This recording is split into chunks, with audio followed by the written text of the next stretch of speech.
حجر اسود کے بارے میں ایک روایت ہے جس کو کسی حد تک امام شافعی نے اس کے اوپر کام کیا۔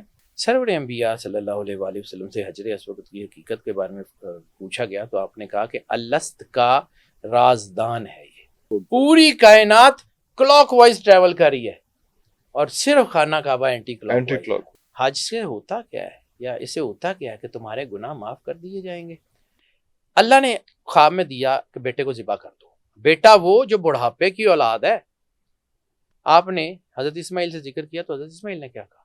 آپ وہ کیجئے جس کا امر اللہ نے آپ کو دیا۔ اللہ حضرت ابراہیم کے ہاتھ کانپ رہے ہیں، حضرت اسماعیل کی آواز میں لرزش نہیں۔ کیا آپ اس کو امیجن کر سکتے ہیں کہ حج وہ لمحہ ہوتا ہے جب سرور انبیاء خود ہر چیز کو مانیٹر کر رہے ہوتے ہیں؟ اللہ اکبر۔ عبادت راستہ ہے سر، راستہ، عبادت منزل نہیں ہے۔ منزل سرور انبیاء صلی اللہ علیہ وآلہ وسلم اور اللہ۔ سرور انبیاء کی ایک حدیث ہے باب الصلوات جو درود کی ہے کہ اپنی دعاؤں میں درود کو خاص حصہ بناؤ۔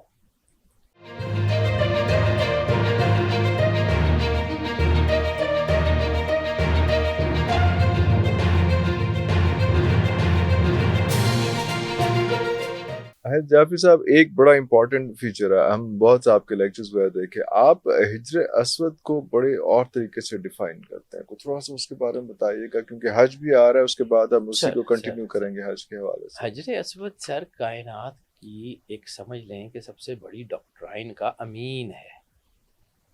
حجر اسود it's not the ordinary kind of stone. حجر اسود کی گواہی جو ہے وہ اس وقت کے کافر بھی مانتے تھے، ٹھیک ہے۔ سرور انبیاء صلی اللہ علیہ وآلہ وسلم نے جب نبوت کا اعلان کیا تو بہت سارے لوگوں نے آپ سے معجزوں کی ڈیمانڈ کی تھی۔ بالکل، چاند ٹوٹنے کا معجزہ بہت بعد کا ہے، بہت بعد کا لگنے کا معجزہ بہت بعد کا ہے، لیکن بہت شروع کے معجزات میں سے ایک معجزہ ہے کہ جب آپ خانہ کعبے کے دروازے پہ گئے اور ابو جہل نے آپ سے جو ہے وہ گستاخی کی تو اس نے آپ سے سوال کیا کہ اگر آپ نبی ہیں تو خانہ کعبے کو کہیں آپ کی گواہی دے، تو حجر اسود سے آواز آئی تھی السلام علیکم یا رسول اللہ۔ اللہ اللہ اللہ، ٹھیک ہے، تو حجر اسود نے رسالت میں آپ کی گواہی دی ہوئی ہے۔ اللہ، اب حجر اسود کہاں سے آیا؟ جنت سے آیا، یہ تو ہمارا ایمان ہے۔ حجر اسود کی سگنیفیکینس جو مجھے سمجھ آتی ہے، اور میں نے خود سے میں نے تو کتابیں پڑھی ہیں سر، ہم لوگوں نے پڑھنا چھوڑ دیا، مینوسکرپٹس تک جانا چھوڑ دیا، عربی فارسی ہماری رگوں سے نکال لی گئی، ہمارا ایکسس ان چیزوں کے اوپر ختم ہو گیا، ہم پیرالائز ہو گئے، ٹھیک ہے، ہم نے اس کو پڑھنا چھوڑ دیا، اس لیے میری باتیں لوگوں کو نہیں لگتی، ورنہ میں وہی باتیں کر رہا ہوں جو کسی اینشینٹ ٹائمز میں ہوا کرتی تھی۔ بالکل صحیح، بالکل صحیح۔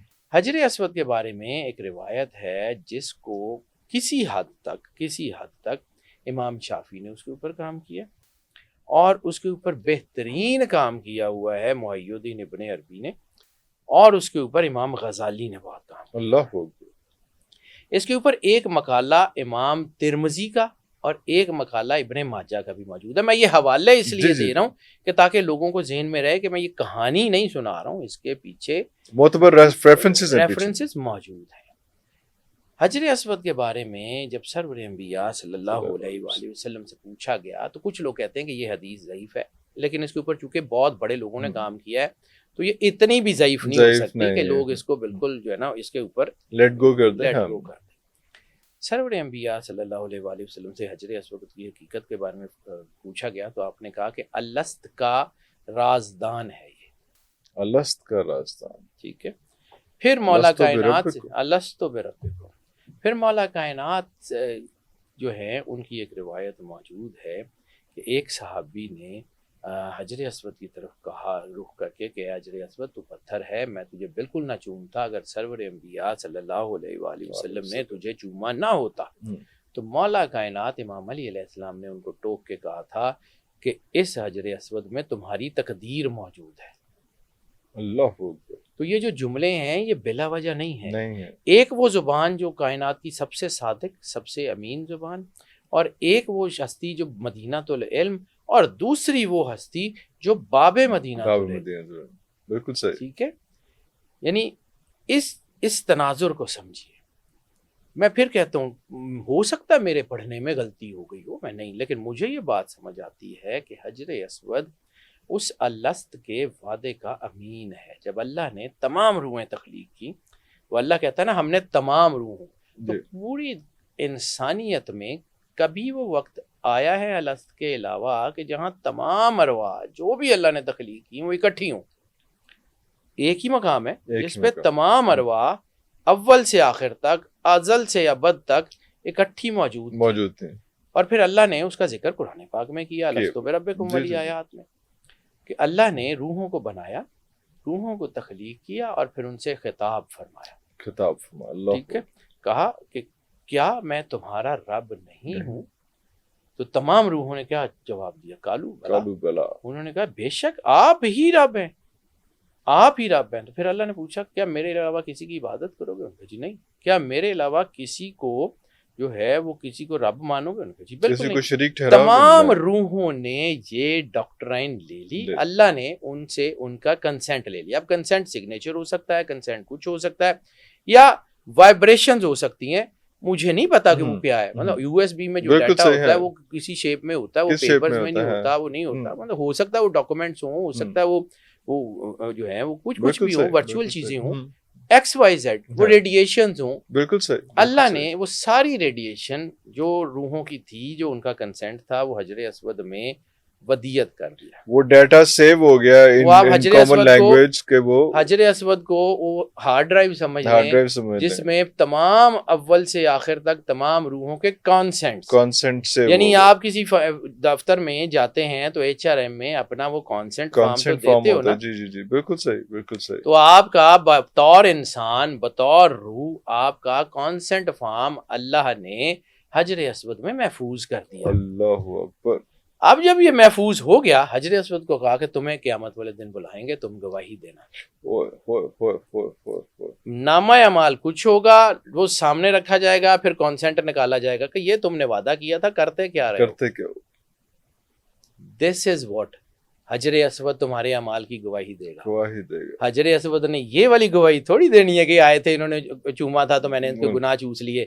نہیں سر، حجر اسود کی حدیث میں لفظ ہے نا کہ حجر اسود تمہارے اعمال کی گواہی دے گا. کون سی گواہی دے گا؟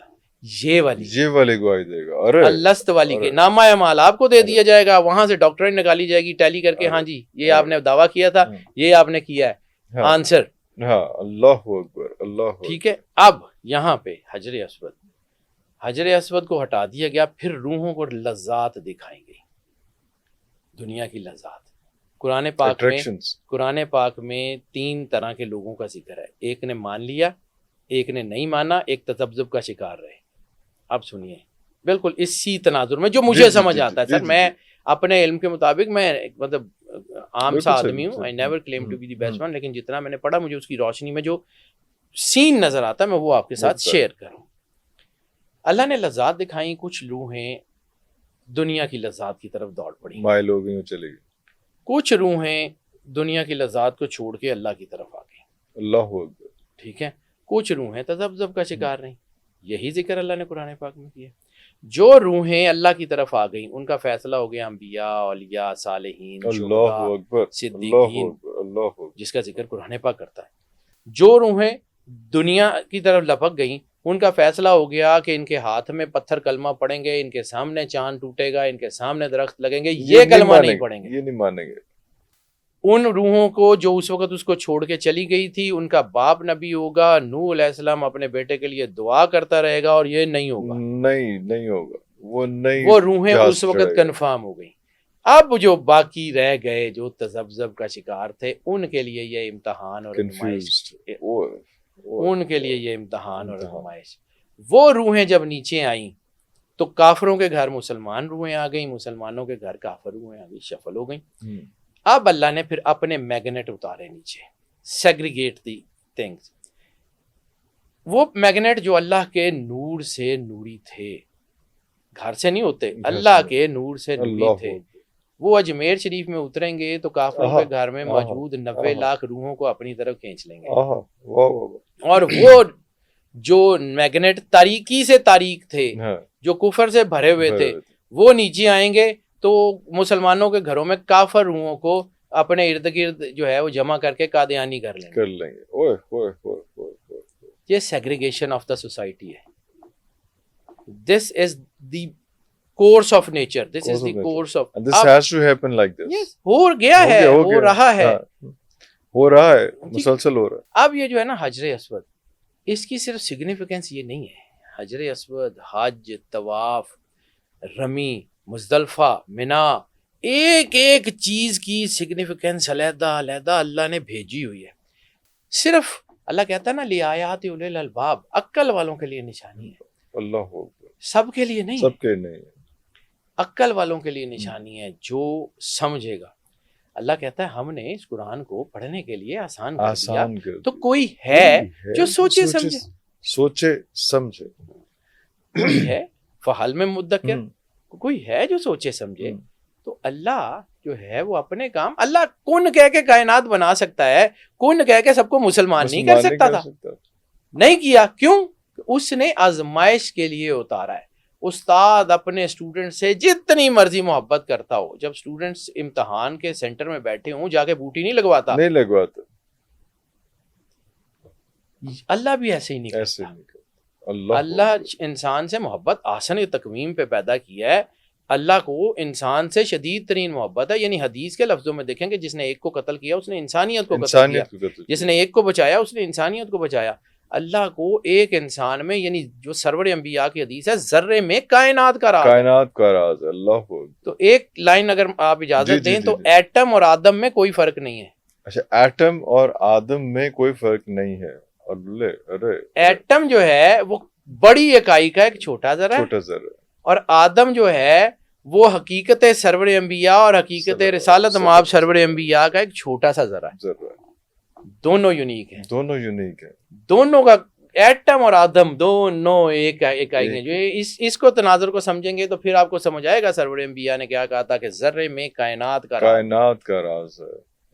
آپ کی باڈی بھی ایٹمز, آپ کی پوری زمین بھی ایٹمز, اور ایٹم کے گرد الیکٹران, پروٹون, نیوٹران ایسے گھوم رہے ہیں جیسے سورج, چاند, ستارے. واہ واہ واہ, بالکل ایسے.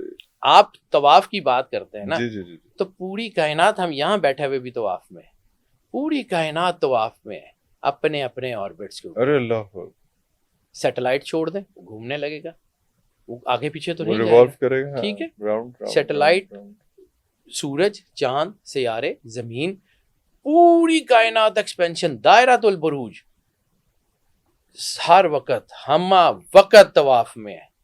اور پھر جیسے میں نے عرض کیا تھا کہ پوری کائنات میں دو طاقتیں ہمیشہ سے ہیں, ایک پازیٹیوٹی, ایک نیگیٹیوٹی. پوری کائنات انرجی جنریٹ کر رہی ہے نیگیٹو, اور صرف خانہ کعبہ جو ہے وہ انرجی جنریٹ کر رہا ہے پازیٹیو.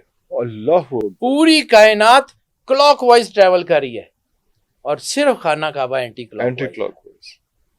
یہ دو انرجیز ہیں. جو خانہ کعبہ کا طواف جو ہے وہ اینٹی کلاک وائز ہے, اور یہ تبھی تو امپیریل پاورز نے پوری کوشش کی کہ کسی طرح یہ طواف روکا جائے, اور پھر جب وہ طواف رکتا ہے یا کم ہوتا ہے, اس کا امپیکٹ کم ہوتا ہے, تو آپ نے پوری دنیا میں نیگیٹیوٹی کو پرووک ہوتے ہوئے بھی دیکھا ہے.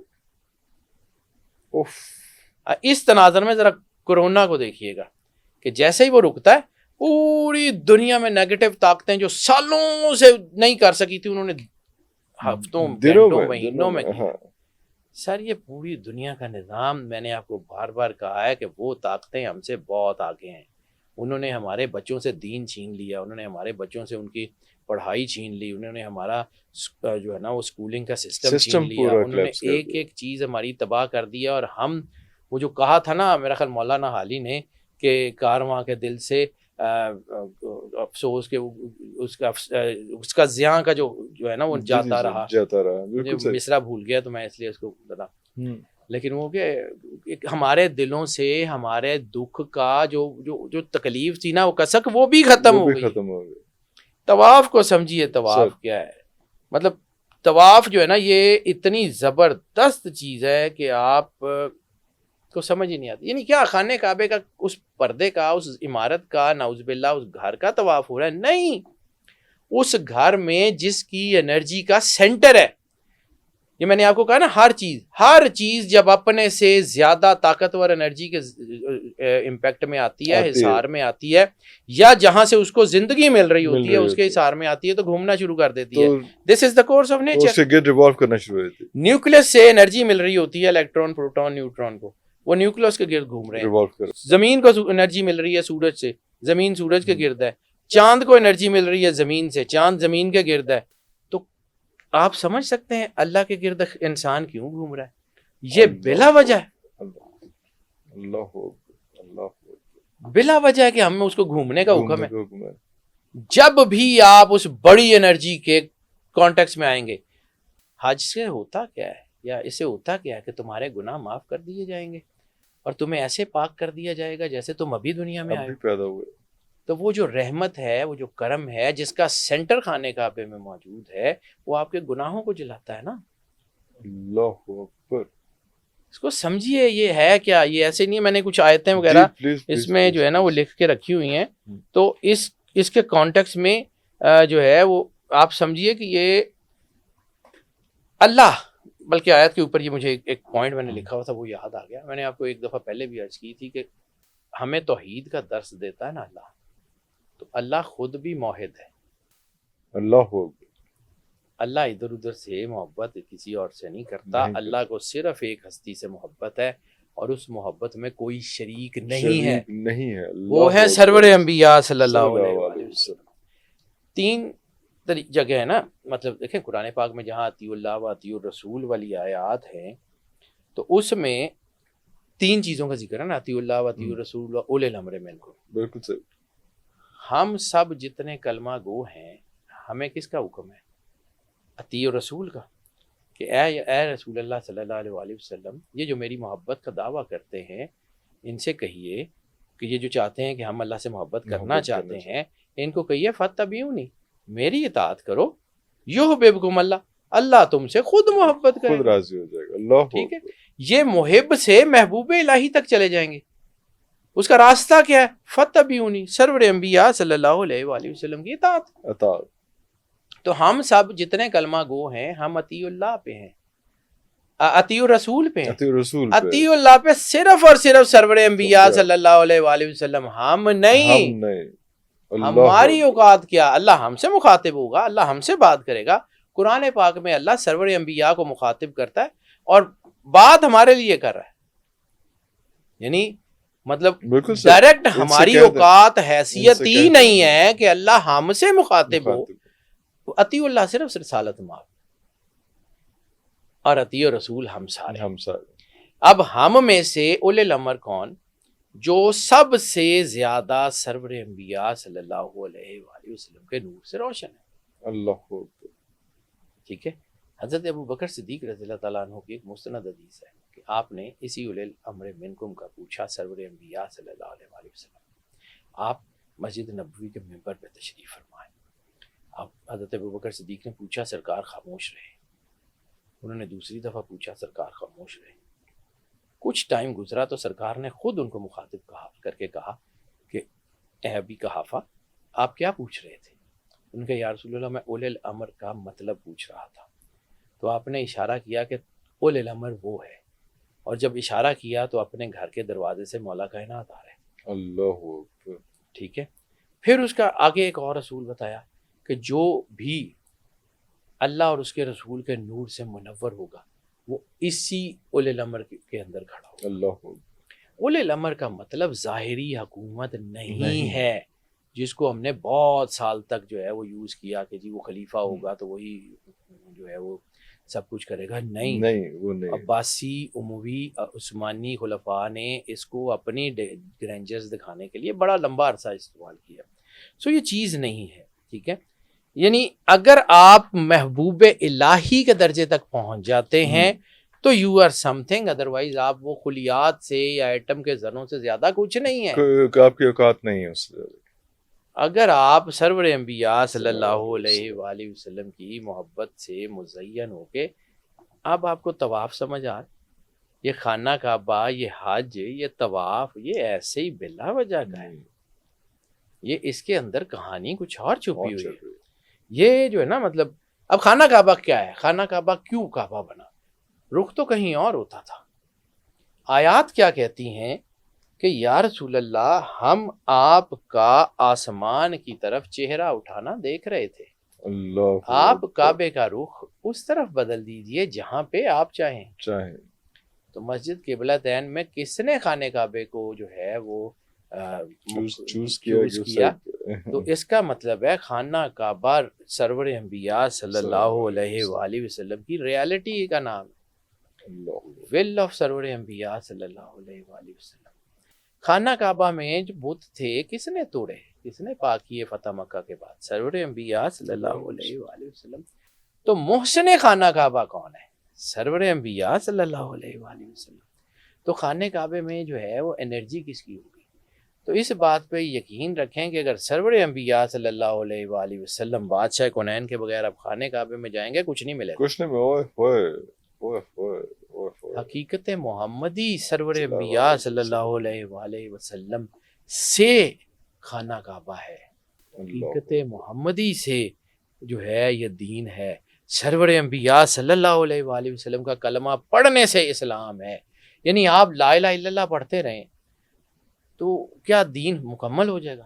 سرور انبیاء کا کلمہ پڑھنا شروع, لا الہ الا اللہ آدم و صفی اللہ, لا الہ الا اللہ نوح نجی اللہ, لا الہ الا اللہ ابراہیم و خلیل اللہ, لا الہ الا اللہ اسماعیل و ذبیح اللہ, لا الہ الا اللہ موسیٰ کلیم اللہ, لا الہ الا اللہ داؤد و خلیفۃ اللہ, لا الہ الا اللہ عیسیٰ روح اللہ.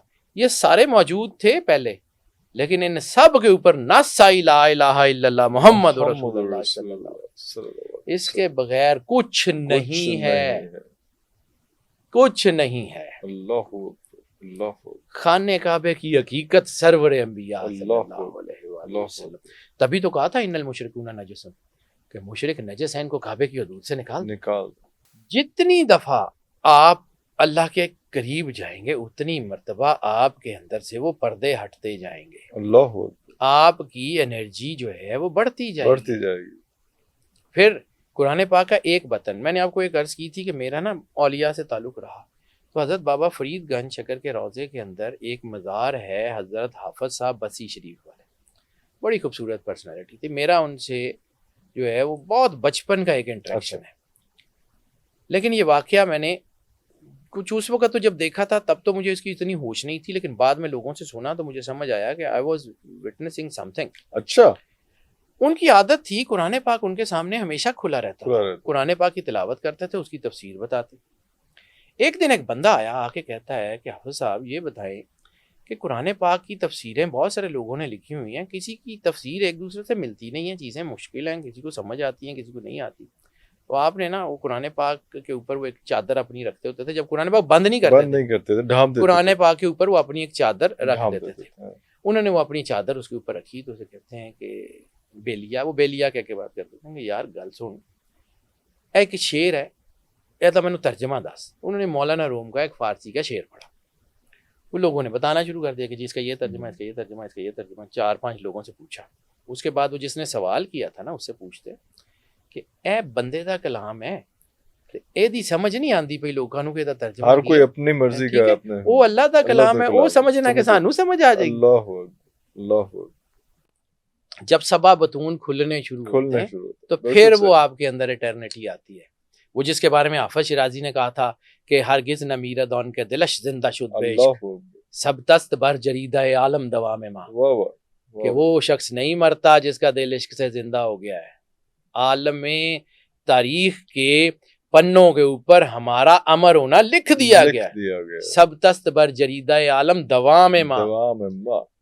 اسی کا ترجمہ پنجابی میں کیا تھا, بلے شاہ ہمرنا نہیں گور پہ کوئی ہو. واہ واہ, ہمیں تو امر ہو جانا. واہ واہ واہ واہ. اس کی کھیل کچھ اور ہے سر, مجھے یہ آج اس طرح سمجھ آتا ہے. اور پھر زمزم کا کنواں, اس کے پیچھے کیا ہے؟ شدت پیاس ہے حضرت اسماعیل علیہ السلام کی, اس بی بی کا, یعنی عطی اللہ اس دور میں, اس دور کا عطی اللہ. ابراہیم علیہ السلام کو امر ہوا کہ آپ نے بچے کو, بیوی کو چھوڑ آنا ہے اس لقودک صحرا میں.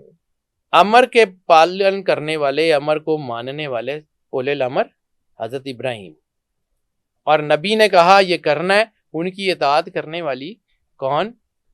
Be be Hajra. اب نبی چھوڑ کے جا رہے ہیں, شکوہ نہیں ہے, لڑائی نہیں ہے, جھگڑا نہیں ہے, ٹھیک ہے بسم اللہ. اب یہ دیکھ رہی ہیں کہ کالے پہاڑ ہیں چاروں طرف, لکودک صحرا ہے, پانی نہیں ہے, کنواں نہیں ہے, بنے گا کیا؟ اب اسی پیاس کی شدت میں صفا سے مروہ, مروہ سے صفا دوڑ رہی ہے, اور بچے کو دھوپ میں لٹایا ہوا ہے, سایہ نہیں ہے. یعنی یہ نہیں کیا کہ حضرت اسماعیل کے اوپر کوئی خیمہ بنایا اور پھر صحرا تپ رہا ہے, سورج سوا نیزے پہ ہے, حضرت اسماعیل زمین پہ لیٹے, اور ابھی بھی سائے کی اجازت نہیں ہے, ابھی بھی سائے کی ایسے اجازت نہیں ہے, حکم نہیں ہے نا, حکم نہیں. ایڑیاں رگڑ رہے ہیں, ایڑیوں سے چشمہ نکلتا ہے. اللہ العطش کی گرمی آپ کو سمجھ آتی ہے؟ وہ جو علامہ صاحب نے کہا تھا غریب و سادہ و رنگین ہے داستان حرم, نہایت اس کی حسین ابتدا ہے اسماعیل. تو سرکار آپ کو علی اکبر علیہ السلام کا زمین پہ ایڑیاں رگڑنا سمجھ آتا ہے, علی اصغر علیہ السلام کے حلق سے خون کا فوارہ نکلنا سمجھ آتا ہے, کیا آپ کو حسین علیہ السلام کے بچوں کی پیاس سمجھ آتی ہے؟ زمزم وہاں کا کچھ اور تھا, کربلا اور کعبہ دونوں کی انرجی ملی ہوئی ضرور ہے, لیکن ان کی ڈائمنشن بہت علیحدہ علیحدہ ہے. پھر کبھی زندگی رہی تو اس کے اوپر بات کروں گا. یہ ڈائمنشن, یہ العطش اتنی بڑی, مولانا روم نے ایسے ہی کہا تھا کہ آب کم جو تشنگی آور بدست تاب جو شد آب از بالا پست, کہ پانی ڈھونڈنے میں وقت ضائع مت کر. میں اس کا مفہوم بتا رہا ہوں, ترجمہ نہیں. کہ پانی ڈھونڈنے میں وقت ضائع مت کر, اپنی پیاس کو اتنا مقدس کر لے کہ زمین آسمان سے تیرے لیے پانی نکلا.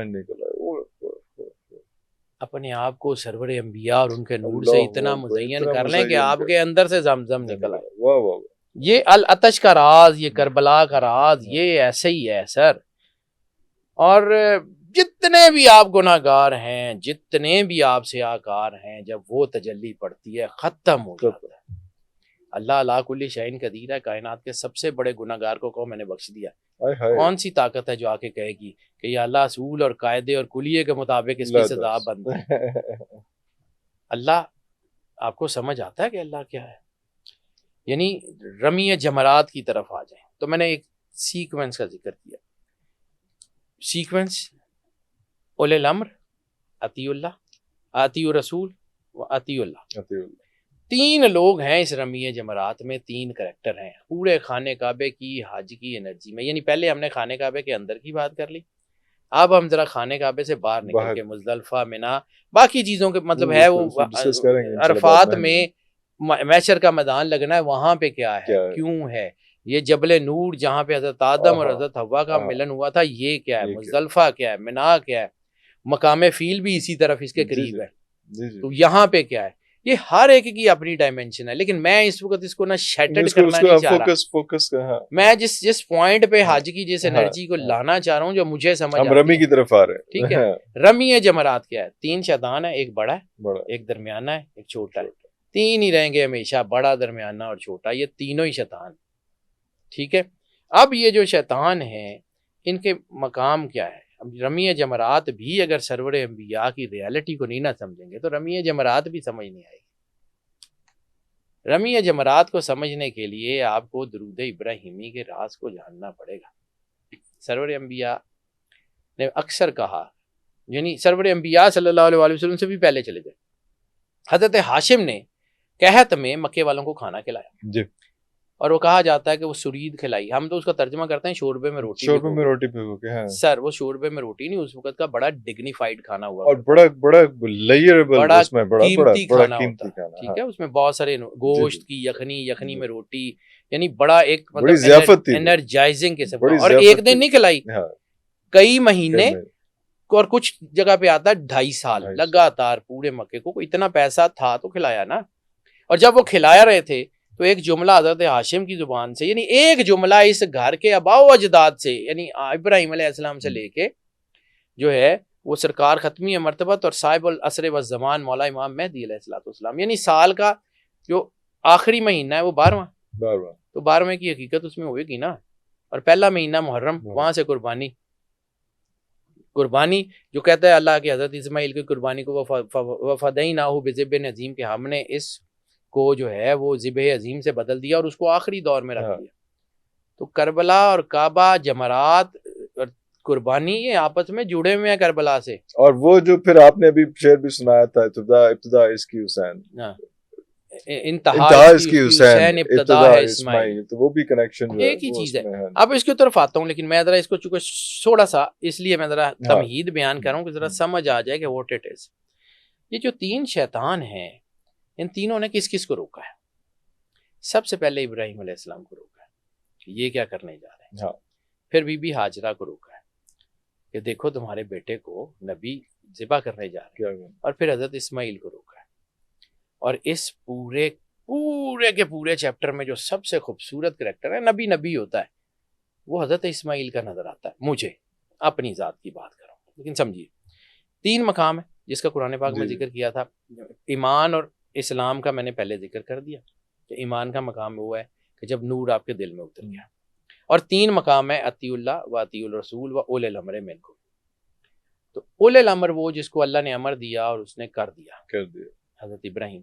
اچھا، حضرت ابراہیم علیہ السلام کے ظاہری دنیا میں آنے سے پہلے بھی جہاں بک آف اینوک میں حضرت ابراہیم کا ذکر ہے تو اس کا ترجمہ کیا ہے؟ فرینڈ آف گاڈ، خلیل اللہ. جی بالکل. حضرت ادریس تو حضرت ابراہیم سے پہلے آئے ہیں نا، حضرت نوح سے بھی پہلے آئے ہیں. بالکل صحیح ہے. حضرت ابراہیم تو ان سے بعد میں آئے. حضرت ابراہیم کے آنے سے پہلے جہاں ان کا ذکر ہے کہ جس کو ہم نے جو ہے وہ اپنی امت کو مستحکم کریں گے، وہ وہاں پہ فرینڈ آف گاڈ. بات دوسری طرف چلے گی جو میں بتا رہا تھا. ایک جملہ اس پورے خاندان میں یعنی ابراہیم علیہ السلام سے لے کے آنورڈ ایک جملہ ہے الحمدللہ رب العالمین. یہ قرآن پاک میں بھی ہے اور اس سے پہلے بھی. حضرت ہاشم نے جب مکے کو کھانا کھلایا تو کہا الحمدللہ رب العالمین، کہ اللہ کا شکر ہے اس رب کا جو جس کے لیے ساری تعریفیں ہیں، اس نے ہمیں ذریت ابراہیم میں رکھا. حضرت عبد المطلب علیہ السلام نے جب ہاتھیوں کو شکست ہو گئی اور آپ نے خانہ کعبے کا دروازہ پکڑ کے کیا کہا؟ الحمدللہ رب العالمین جس نے ہمیں ذریت ابراہیم میں رکھا. سرور انبیاء صلی اللہ علیہ وآلہ وسلم کے دنیا میں ظہور کی خبر آتی ہے حضرت عبد المطلب علیہ السلام کو. آپ خانہ کعبے کے دروازے پہ ہی کھڑے ہیں اور دروازہ پکڑ کے کیا جملہ کہتے ہیں. یہ سیرت حشام میں، سیرت حلبیہ میں یہ جو ہے وہ اس پہ سلیمان ندوی صاحب نے بڑا کمال کا مقالہ لکھا ہوا، وہ پڑھنے والا. سر آپ نے دروازہ پکڑا اور کہا کہ شکر الحمدللہ رب العالمین جس نے ہمیں ذریت ابراہیم میں رکھا اور ہمیں ذریت اسماعیل میں مستحکم فرمایا. اللہ سرکار ابو طالب علیہ السلام، سرکار ختمی مرتبت بادشاہ کونین کے نکاح کا خطبہ پڑھتے ہیں. اچھا، یہ بھی ایک انٹائرلی ڈفرینٹ ڈائمینشن ہے. یعنی سرکار ختمی مرتبت کا نکاح کا خطبہ، ایجاب قبول بالکل ویسا ہی ہے جیسا رسالت مآب کی نبوت آنے کے بعد آج موجود ہے. اور اللہ یعنی سرکار کی نبوت کے ظاہری وجود سے پہلے بھی ایجاب اور قبول کا طریقہ خطبہ ایگزیکٹلی وہی ہے جو آج رہا ہے. یعنی سرکار ختمی مرتبت بادشاہ کونین کی ظاہری سن مبارک 6 سال یا 5 سال ہے. مکے میں قحط پڑ گیا اور حضرت ابو طالب سرکار ختمی مرتبت بادشاہ کونین کو گود میں اٹھا کے خانے کعبے میں آتے ہیں اور کہتے ہیں او مکے والوں، یہ میرا بھتیجا اس قدر روشن چہرے کا مالک ہے، اس کے چہرے کا واسطہ دے کے اللہ سے بارش مانگو، ابھی بارش ٹوٹ کے برس پڑے گی. یہ میرا بھتیجا بیواؤں کا سہارا ہے، یہ میرا بھتیجا یتیموں کا صاحبان ہے، یہ میرا بھتیجا اللہ کی نشانیوں میں سے سب سے بڑی نشانی ہے. کائنات کی سب سے بڑی نعت، سب سے پہلی نعت سرکار ابو طالب علیہ السلام نے لکھی. ابو طالب علیہ السلام کا پورا دیوان صرف نعت ہے اور کچھ نہیں ہے. اللہ وہ کبھی اس کے اوپر بھی کبھی زندگی رہی نا تو بات کریں گے کہ جب وہ حضرت ابو طالب کو ابو جہل نے کہا تھا کہ جی یہ آپ کے بھتیجا جو ہے وہ ہمارے بتوں کی مخالفت کرتا، تو ابو جہل نے یہ کیوں نہیں کہا تھا تمہارے بتوں کی مخالفت کرتا. پھر کبھی رہی اس کے اوپر بات کریں گے، وہ لمبی ہو جائے گی بات. تو جمرات کے 3 جو چیزیں ہیں نا، اس کا یہ راستہ ہے. اور اس میں جو حضرت ابراہیم علیہ السلام کی جو ہے نا کہانی، اس میں 3 کردار ہیں. اس میں حضرت ابراہیم علیہ السلام ہیں اولی الامر. اللہ نے امر دیا اور آپ نے خواب میں دیکھا بیٹے سے ذکر کیا. اب بیٹے کا سن چھوٹا ہے، بہت زیادہ ایج نہیں ہے، ظاہری نبوت کا اعلان بھی نہیں ہوا. جس طرح حضرت ابراہیم علیہ السلام نے اللہ کا مشاہدہ کیا ہوا ہے، ویسے حضرت اسماعیل نے مشاہدہ بھی نہیں کیا. اب سمجھیے کہ حضرت اسماعیل کا مقام کیا ہے. یہ میں اس طرف لا رہا ہوں، روک کے اس لیے کروں. اللہ نے خواب میں دیا کہ بیٹے کو ذبح کر دو. بیٹا وہ جو بڑھاپے کی اولاد ہے, اور پہلے بیٹے کو کہا کہ وہاں صحرا میں چھوڑ دو, چھوڑ دیا. اب کہا ہے بیٹے کو ذبح کر اب دو, وہ سروائیو کر گیا ہے تو تھوڑا سا گرو کر گیا ہے تو اب کہا اس کو ذبح کر دو. اللہ. ٹھیک ہے, آپ نے حضرت اسماعیل سے ذکر کیا تو حضرت اسماعیل نے کیا کہا, آپ وہ کیجئے جس کا امر اللہ نے آپ کو دیا. اللہ. اب وہ کہہ رہے ہیں میں نے خواب میں دیکھا ہے, اور تصدیق کیا کہہ رہے ہیں حضرت اسماعیل کہ وہ کیجئے جو اس کا امر اللہ نے آپ کو دیا ہے, آپ مجھے صبر کرنے والا پائیں گے. واہ واہ واہ واہ. قرآن پاک کی آیت ہے کہ آپ مجھے صبر کرنے والا پائیں گے. اور بی بی ہاجرہ کیا ہے, وہی اطیع الرسول. رسول نے کہا میں نے بیٹا قربان کرنا, یعنی وہ جو سمعنا و آتانا کہ ہم نے سن لیا اور ہم نے مان لیا. شیطان آیا نا, آخر اس نے کہا کہ بی بی آپ کے بچے کو نبی ذبح کرنے جا رہے ہیں. کیا کہا, سمعنا و آتانا, ہم نے سن لیا اور ہدایت کر لی. واہ واہ واہ واہ. اس نے وہاں نہیں ہے کچھ, یعنی یہ وہ آپ سکون کی منزل دیکھ رہے ہیں, تو یہی منزل ہے نا جو آل محمد میں ہے. کربلا کا میدان اور رمی جمرات کے مقامات وہ ایک ہی کہانی کے رخ ہیں. وہ فرسٹ چیپٹر ہے, وہ لاسٹ چیپٹر ہے. یہ حدیث کربلا دو باب است, کربلا و شام یکی حسین رقم کر دو دیگری زینب. واہ واہ. علامہ سر یہ کمال کی چیز ہے. یہ جو ہے نا, یہ اب جب یہ ہوتا ہے کہ شیطان روکتا ہے تو ان تینوں میں 3 مقام ہیں. مقام جو ہے وہ آپ کا مقام ابراہیم مقام اسلام ہے, حضرت بی بی ہاجرہ مقام ایمان ہے, اور جو ہے نا حضرت اسماعیل کا مقام احسان ہے. یہ 3 مقامات جہاں پہ روکا ہے. اس کا ترجمہ بتاتا ہوں, اور پھر احسان کا بدلہ احسان ہوا کیا ہے اس کا ترجمہ بتاتا ہوں آپ کو. حضرت اسماعیل علیہ السلام کو شیطان کہہ رہا تھا کہ یہ کام نہ کریں, اور حضرت ابراہیم نے کہا یہ تو ہو کے رہے گا. اسی طرح ہمارے جسم کے اندر یہ تنویر موجود ہے کہ جسم کہتا ہے کہ عبادت نہیں کرنی, اور روح کہہ رہی ہوتی ہے یہ تو کرنا پڑے گا.